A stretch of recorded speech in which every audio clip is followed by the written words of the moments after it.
ഇത് UDF-ന്റെയും പാലക്കാട് CPM ജില്ലാ സമ്മേളനത്തിൽ ഇന്ന് തുടക്കമാവുകയാണ്. ഇപ്പോൾ അതുമായി ബന്ധപ്പെട്ട് MV ഗോവിന്ദൻ മാധ്യമങ്ങളോട് സംസാരിക്കുകയാണ്. തത്സമയം പറഞ്ഞ മനസ്സിലായില്ലേ? ആരെങ്കിലും ഏകപക്ഷീയമായിട്ട് സ്ഥാപിച്ചതല്ല എന്നർത്ഥം. UDF-ന്റെ കാലത്തും LDF-ന്റെ കാലത്തും സ്ഥാപിച്ചതാണ് ഈ പറഞ്ഞ നമ്പറെല്ലാം. ഒന്നും ടെൻഡർ അടിസ്ഥാനപ്പെടുത്തി വിളിച്ചതല്ല. UDF-ന്റെ കാലത്തുമല്ല, LDF-ന്റെ കാലത്തുമല്ല. ടെൻഡർ വിളിക്കണമെങ്കിൽ ഏതെങ്കിലും ഒന്നുണ്ടാവുക, എന്നിട്ട് അതിന് ടെൻഡർ വിളിക്കുക എന്നുള്ളത്. ഇതെല്ലാ സംരംഭങ്ങളെയും അംഗീകരിച്ചുകൊണ്ടാണ് പോയത്. ആ UDF-ന്റെ ഗവൺമെൻറ് കാലത്തും അതെ, LDF-ന്റെ കാലത്തും അത് തന്നെയാണ് തുടങ്ങിയിട്ടുള്ളത്. പിന്നെ ഈ ഒയാസിസിന് എന്താണ് എന്നുള്ളതാണ് പ്രത്യേകത എന്നാണ് ചോദിക്കുന്നത്. അവരാണ് ഈ സ്ഥലവും അതുപോലെ തന്നെ അതിൻ്റെ പ്രൊജക്റ്റ് മുഴുവൻ കേരള ഗവൺമെൻറ്റിന് സമർപ്പിച്ച് ഞങ്ങൾ തയ്യാറാണ് എന്ന കാര്യം എല്ലാ തരത്തിലുള്ള നിയമം അടിസ്ഥാനപ്പെടുത്തിക്കൊണ്ട് ഞങ്ങളിതെല്ലാം പ്രവർത്തിക്കാൻ തയ്യാറാണ് എന്ന് പറയുകയും അതേപോലെ ശുദ്ധജലം ഉൾപ്പെടെ ഇതിന് ആവശ്യമുള്ളതാണ്. അതിലേറ്റവും പ്രധാനമായിട്ട് അവർ കണ്ടത് 5 ഏക്കർ സ്ഥലം മുഴുവൻ മഴവെള്ള സംഭരണിക്ക് വേണ്ടി ഉപയോഗിക്കുന്നുള്ളതാണ്. 5 ഏക്കർ മഴവെള്ള സംഭരണിക്ക് ഉപയോഗിച്ചാൽ ഒരു 10 കോടി ലിറ്റർ വെള്ളം, മഴവെള്ളം ഓരോ സീസണിലും സംഭരിക്കാം. പണ്ട് തളിപ്പറമ്പ് മണ്ഡലത്തിൽ കണ്ണൂർ ജില്ലയിലെ വിസ്മയ പാർക്ക് വരുമ്പോൾ ഇതേപോലെ തന്നെയായിരുന്നു, വലിയ തർക്കമായിരുന്നു. ഇവിടെ വെള്ളം, അന്ന് ഞാൻ അതിൻ്റെ പ്രസിഡൻ്റായിരുന്നു. ഞാൻ പറഞ്ഞു വെള്ളം ഞങ്ങൾ ഉണ്ടാക്കും. അതെങ്ങനെയാണെന്ന് വെച്ചു. അപ്പോഴാണ് പറഞ്ഞത് മഴവെള്ള സംഭരണി ഉണ്ടാക്കുന്നു. 8 കോടി ലിറ്റർ വെള്ളം സംഭരിക്കാനുള്ള മഴവെള്ള സംഭരണി അവിടെയുണ്ട്. 8 കോടി ലിറ്റർ മഴവെള്ളം സംഭരിക്കാനുള്ള സംഭരണി ഇപ്പോഴൊരു കായൽ പോലെ പറശ്ശിനിക്കടവ് വിസ്മയ പാർക്കിൻ്റെ ഭാഗമായിട്ടുണ്ട്. ആർക്ക് വേണമെങ്കിലും പോവാം, അന്വേഷിക്കാം, കാണാം. ഇപ്പോൾ നിലവിലുണ്ട്, വർക്ക് ചെയ്തുകൊണ്ടിരിക്കുക, കുറേ കൊല്ലമായി. അപ്പോൾ മഴവെള്ള സംഭരണി എന്ന് പറഞ്ഞാൽ നിങ്ങൾ ചെറിയ ഒരു എന്താ പറയുക, ഒരു മറ്റേ ടാങ്ക് ഉണ്ടല്ലോ, ആ ടാങ്കിലുള്ള മഴവെള്ള സംഭരണിയല്ല. 5 ഏക്കർ സ്ഥലം പൂർണ്ണമായിട്ടും മഴവെള്ള സംഭരണത്തിന് വേണ്ടി ഉപയോഗിച്ചാൽ ഞാൻ ഈ പറഞ്ഞ 10-15 കോടി ലിറ്റർ വെള്ളം സംഭരിക്കാനുള്ള സൗകര്യം ഉണ്ടാവും. ഞങ്ങളിപ്പോൾ 8 കോടി. ഒരു തരത്തിലുള്ള വിഷമം വേണ്ട കാര്യമില്ലല്ലോ. പറശ്ശിനിക്കടവിൽ ഇപ്പോൾ ഒരു തുള്ളി വെള്ളം പറയാൻ നമ്മൾ ഉപയോഗിക്കുന്നില്ലല്ലോ. ഒരു തരത്തിലുള്ള ആശങ്കപ്പെടേണ്ട കാര്യമില്ല. പൂർണ്ണമായിട്ട് വെള്ളം അവിടെ നിന്ന് ഉണ്ടാക്കുകയാണ്. 8 കോടി ലിറ്റർ വെള്ളം സംഭരിക്കാനുള്ള ശേഷി അവിടെയുണ്ട്. അതിപ്പോൾ ഓരോ സീസണിലും മഴ വരുമല്ലോ, അതിനനുസരിച്ച് സംഭരിച്ച് നിറയുമ്പോൾ മാത്രം പുറത്തേക്ക് വിട്ടാൽ മതി വെള്ളം. അപ്പോൾ അല്ല, വാട്ടർ അതോറിറ്റി ഉൾപ്പെടെയുള്ള എല്ലാ സംവിധാനവും ഉപയോഗിച്ചോട്ടെ, അമേരിക്ക പ്രശ്നമല്ല. ഞാൻ പറഞ്ഞു അത് വെറുതെ പറഞ്ഞാൽ നിങ്ങൾ വെള്ളം അതായി പ്ലസ് 2 പിടിക്കുക വെച്ചിട്ട് അത് തുടങ്ങിയിരിക്കുക കള്ളപ്രചരണം നടത്താൻ. ഞാനതൊന്നും പറഞ്ഞിട്ടില്ല, എനിക്കറിയില്ല അതിനെപ്പറ്റി.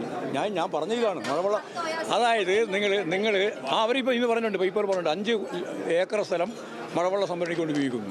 24 ഏക്കറെന്ന് കൃത്യമായിട്ട് ഈ വെള്ളം സംഭരിക്കാൻ സാധിക്കുന്നേ ഉള്ളൂ. അപ്പോൾ അവരെ കൂടി ബോധ്യപ്പെടുത്തണം. ഈ ഓയാസുകാരോടും കൂടി പറയണം, ഇങ്ങനെ പറശ്ശിനിക്കടവ് പോയി നോക്കണം. അവിടെ കേരളത്തിലെ ഏറ്റവും വലിയ മഴവെള്ള സംഭരണി ഞങ്ങൾ ഉണ്ടാക്കിയിട്ടുണ്ട്. പല ആളും ചോദിച്ചിട്ടുണ്ട് ഏത് എഞ്ചിനീയറാണ് ഇത് ഉണ്ടാക്കിയത്. ഒരു എഞ്ചിനീയറല്ല, നമ്മളെന്നെ ഉണ്ടാക്കിയതാണ്. അത് ഈ സ്പിരിറ്റ് മുഴുവനോട് കൊണ്ടുവരുന്നതാണ്. ഈ ഇവിടെ ഉൽപ്പാദിപ്പിക്കുന്ന ഒരു ലിറ്റർ സ്പിരിറ്റ് കേരളത്തിൽ ഉൽപ്പാദിപ്പിക്കുന്നില്ല. ഉൽപ്പാദിപ്പിക്കാതെ സ്പിരിറ്റ് ഇവിടെ ഉൽപ്പാദിപ്പിക്കാനാണ് തീരുമാനിച്ചത്. നമ്മുടെ കാർഷിക ഉൽപ്പന്നങ്ങൾ ഉൾപ്പെടെ ഉപയോഗപ്പെടുത്തിയിട്ട് നമുക്കിവിടെ ഏറ്റവും ഫലപ്രദമായ രീതിയിൽ സ്പിരിറ്റ് ഉൽപ്പാദിപ്പിക്കാം. നമ്മൾ സ്പിരിറ്റ് കൊണ്ടുവരാൻ വേണ്ടിയിട്ട് മാത്രം 100 കോടി രൂപ ചിലവാക്കുന്നുണ്ട്. കടത്തി കൊണ്ടുവരാൻ വേണ്ടിയിട്ട് മാത്രം 100 കോടി രൂപ ചിലവാക്കുന്നുണ്ട്. അത് ഇവിടെ തന്നെ ഉൽപ്പാദിപ്പിക്കാനാണ് ഉദ്ദേശിക്കുന്നത്.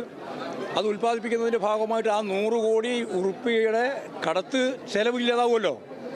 ഒന്നുമില്ലെങ്കിൽ 650 ആൾക്ക് ജോലിയും കിട്ടും. ഒരു 2000-ലധികം ആളുകൾക്ക് അനുബന്ധമായിട്ട് ജോലിയും കിട്ടാൻ സാധ്യതയുണ്ട്. അത്രയെല്ലാം സാധ്യതയുള്ളതാണ്. മാത്രമല്ല, പിന്നെ ഇത് വന്നാൽ ഭയങ്കരമായ രീതിയിൽ യൂത്ത് കോൺഗ്രസും എന്തൊക്കെയാണ് പറയുന്നത്, ഭയങ്കരമായിട്ട് മദ്യം ഇവിടെ നിന്നൊരു തുള്ളി മദ്യം കൊടുക്കാൻ പറ്റില്ലല്ലോ.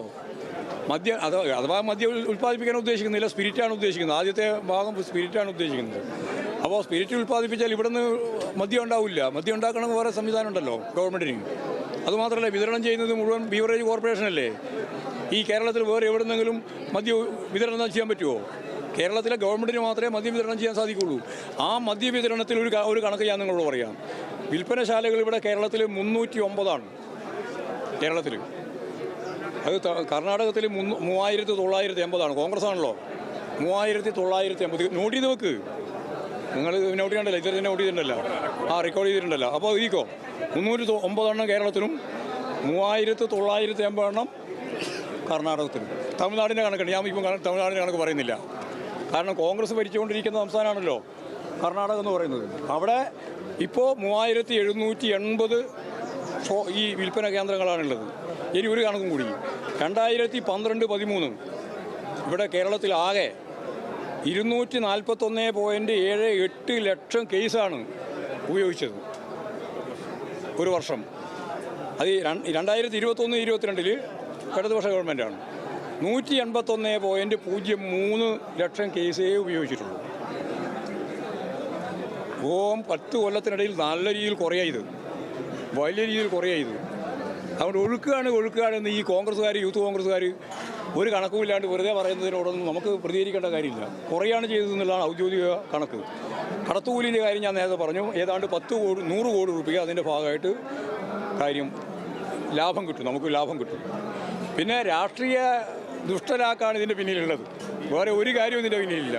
മാത്രമല്ല, ഞാൻ പറയുന്നില്ല, ഇതിൻ്റെ പിന്നിൽ ഫലപ്രദമായി ഉണ്ടാവാൻ സാധ്യതയുള്ള ഒരു വിഭാഗം സ്പിരിറ്റ് ഉൽപ്പാദിപ്പിച്ച് കേരളത്തിലേക്ക് കടത്തിക്കൊണ്ടുവരുന്ന അവരുടെ സെറ്റായിരിക്കും. ഞാനിപ്പോൾ ആരോപണമൊന്നും ഞാൻ ഉന്നയിക്കുന്നില്ല, അഴിമതിയൊന്നും ഞാൻ ഉന്നയിക്കുന്നില്ല. പക്ഷേ അതില്ലാതെ വരാൻ സാധ്യതയില്ലല്ലോ.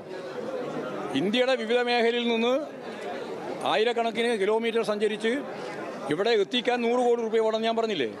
സ്പിരിറ്റ്, ആ സ്പിരിറ്റ് ലോബിയുടെ നല്ല പിന്തുണ ഈ വിഭാഗത്തിനുണ്ടാവാം. ഞാൻ അത്രയും ഇപ്പം പറയുന്നുള്ളൂ, ഉണ്ടാവാം. പക്ഷേ എന്തിനാണ് നിങ്ങൾ എടുക്കുന്നത്? കേരളത്തിൽ വേണ്ടത്ര മദ്യം ഉണ്ടാക്കാൻ വേണ്ടിയിട്ട് ഇവിടെ നയപരമായി തീരുമാനിച്ചു കഴിഞ്ഞാൽ അത് ഉണ്ടാക്കുന്നതിൽ എന്തിനാ എതിർക്കേണ്ട കാര്യം? എന്താ ഉള്ളത്? ഞാൻ അഴിമതി ആരോപണം ഞാൻ അതൊക്കെ വെറുതെ പറയാണെന്നുണ്ട്. ഇത് വെറുതെ പറയുന്നല്ലാണ്ട് എന്തെങ്കിലും കാര്യത്തിൽ പറയുന്നതാണ്. എന്ത് തെളിവിൻ്റെ അടിസ്ഥാനത്തിലാണ് പറയുന്നത്? അതുകൊണ്ടല്ലേ ഞാൻ തെളിവില്ല, അതുകൊണ്ടല്ലേ ഞാൻ മറ്റേ പറയാത്തത്. ഏതാണ്ട് 10 കോടി ലിറ്റർ സ്പിരിറ്റ് കൊണ്ടുവരുന്നുണ്ട്. 10 കോടി ലിറ്റർ സ്പിരിറ്റ് കൊണ്ടുവരുന്നുണ്ട്. ആ കൊണ്ടുവരുന്ന ലോബി എവിടെയാണെന്ന് അറിയാലോ. അത് ഇവിടെ തന്നെ ഉൽപ്പാദിപ്പിക്കുന്നു പറഞ്ഞാൽ ആ ടീമിൻ്റെ പണി പോയില്ലേ? കോടാനുകോടി രൂപയില്ലേ? ഞാൻ പറയുന്നില്ല, അതുകൂടി ആവാം. ഞാൻ അങ്ങനെ കൊടുക്കണം. മനസ്സിലായി പറഞ്ഞാൽ മതി. ഞാൻ കോൺഗ്രസ്സുകാർ പറയുന്ന പോലെയോ BJP-കാർ പറയുന്ന പോലെ അഴിമതി ആരോപണമൊന്നും ഞാൻ ഉദ്ദേശിക്കുന്നില്ല. ഇപ്പോൾ അതുകൂടി ഇതിൻ്റെ പിന്നിലുണ്ടാവാം എന്നാണ് പറഞ്ഞത്. ഞങ്ങൾക്ക് ഇതിൻ്റെ അകത്ത് ആരും എതിർപ്പ് എന്നുള്ളതല്ല, ഗവൺമെൻറ് നിലപാടാണ് ഞാൻ പറഞ്ഞത്. ഗവൺമെൻറ് സമീപനം ഗവൺമെൻറ് പറയും. ആ ഗവൺമെൻറ് സമീപനത്തിൻ്റെ ഭാഗമായിട്ട് പാർട്ടി കണ്ടിട്ടുള്ള കാര്യമാണ് ഞാൻ പറഞ്ഞത്. ജലചൂഷണം പൂർണ്ണമായിട്ട് നമുക്ക് ഒഴിവാക്കാൻ പറ്റുന്ന എൻ്റെ ഉറച്ച വിശ്വാസം. ഞാൻ വേണമെങ്കിൽ OS കമ്പനിയായിട്ട് ചർച്ച ചെയ്യാം. അവർക്ക് ആവശ്യമുള്ള എത്ര വെള്ളം വേണോ ആ വെള്ളം മുഴുവൻ മഴവെള്ള സംഭരണത്തിൻ്റെ ഭാഗമായിട്ട് ഇവിടെ ഉണ്ടാക്കാം, പാലക്കാട് ഉണ്ടാക്കാം. ഈ ആശങ്ക ജലചൂഷണത്തിൻ്റെ പേരിലാണ് ഈ ആശങ്കയെല്ലാം പറയുന്നത്. അതാ പറഞ്ഞുകൊണ്ടിരിക്കുന്നത്. അത് പറയാനേ ചാൻസ് ഉള്ളൂ. അതുകൊണ്ടാണ് ഞാൻ പറഞ്ഞത്. പറശ്ശിനിക്കടവ് വിസ്മയ പാർക്ക് വരുമ്പോൾ വിസ്മയ പാർക്ക് ഉണ്ടായാൽ പിന്നെ കുടിവെള്ളം മുട്ടി എന്ന് പറഞ്ഞവൻ്റെ മുമ്പിലാണ് ഞാൻ ഇന്ത്യയിലെ ഏറ്റവും പ്രധാനപ്പെട്ട മഴവെള്ള സംഭരണി ഉണ്ടാക്കിയത്. കേട്ടോ, അവിടെ കോൺഗ്രസ്സുകാരല്ലേ തട്ടിക്കൊണ്ടുപോയി. അതെ, അറസ്റ്റും കേസെല്ലാം വരും, അത് പറയേ. പക്ഷേ അവിടെ ഞാൻ ബന്ധമില്ലാന്ന് ഞാൻ പറഞ്ഞില്ല. എന്തിനാ ബന്ധമില്ല പറയേണ്ട കാര്യം? അറസ്റ്റായിക്കോട്ടെ കാര്യം. അറസ്റ്റായതോടുകൂടി കേസ് പൂർത്തിയായ കോൺഗ്രസ്സല്ലേ തട്ടിക്കൊണ്ടുപോയത്. കാരണം കോൺഗ്രസിൻ്റെ ഭാഗത്തല്ലേ ആളെ പിടി കൊണ്ടുപോയത്. അത് നേരത്തെ പറഞ്ഞല്ലോ, ജില്ലാ സെക്രട്ടറി തന്നെ പറഞ്ഞല്ലോ. അവിടെ CPIM-ൻ്റെ ഭാഗമായി നിൽക്കുന്ന ഒരാളെ തട്ടിക്കൊണ്ടുപോയതാണ്, അല്ലാണ്ട് കോൺഗ്രസിൻ്റെ ഭാഗമായിട്ടുള്ള ഒരാളെ തട്ടിക്കൊണ്ടുപോയതല്ല. അപ്പോൾ പിന്നെ ആരാ തട്ടിക്കൊണ്ടുപോകാനുള്ള സംവിധാനം ഉണ്ടാക്കിയിട്ടുണ്ടാകുക? ആരാ ഉണ്ടാക്കിയിട്ടുണ്ടാകുക? നിങ്ങൾ വെറുതെ അറസ്റ്റ് പറയണ്ട. ആരാ ഉണ്ടാക്കിയിട്ടുണ്ടാകുക? പോലീസ് അറസ്റ്റ് ചെയ്തുകൊണ്ട് ഞങ്ങൾ എല്ലാ പോലീസിൻ്റെ അറസ്റ്റ് മുഴുവൻ ഞങ്ങൾ അംഗീകരിച്ചോളുന്നുണ്ടോ? പോലീസ് ഞാൻ എന്തിനാ അംഗീകരിക്കാതിരിക്കുന്നത്? അംഗീകരിച്ചു, അറസ്റ്റ് ചെയ്താൽ പിന്നെ അംഗീകരിച്ചില്ലേ? പിന്നെ എന്തിനാ അംഗീകരിക്കേണ്ടിയിരിക്കുന്നു? നിങ്ങൾക്ക് ഇമാതിരി അങ്ങോട്ട് തിരിച്ചും മറിച്ചും ചോദിച്ച് ചോദ്യം ഉണ്ടാക്കാനാ? മതി, ഇത്രയും മതി. പാലക്കാട് CPM ജില്ലാ സമ്മേളനം ഇന്ന് തുടങ്ങുകയാണ്. അതിനു മുന്നോടിയായി MV ഗോവിന്ദൻ ഇപ്പോൾ പാലക്കാട് ബ്രൂവറി വിവാദത്തിലടക്കം പ്രതികരിക്കുകയായിരുന്നു. ബ്രൂവറി വിഷയത്തിൽ പ്രതിപക്ഷം ഉന്നയിക്കുന്ന ആരോപണങ്ങൾ വ്യാജമാണ്, അത് കണക്കുകളില്ലാതെയാണ് തുടങ്ങിയ കാര്യങ്ങൾ അദ്ദേഹം പറയുന്നു. ഒപ്പം തന്നെ കണ്ണൂരിലെ വിസ്മയ പാർക്ക് നിർമ്മാണ സമയത്തും ഇത്തരത്തിലുള്ള കുടിവെള്ള പ്രശ്നവുമായിട്ടായിരുന്നു പ്രതിപക്ഷം എത്തിയത്. ഇപ്പോൾ ഇന്ത്യയിലെ തന്നെ ഏറ്റവും വലിയ ജലസംഭരണിയായി വിസ്മയിലേത് മാറുകയായിരുന്നു എന്നും MV ഗോവിന്ദൻ പറയുന്നു.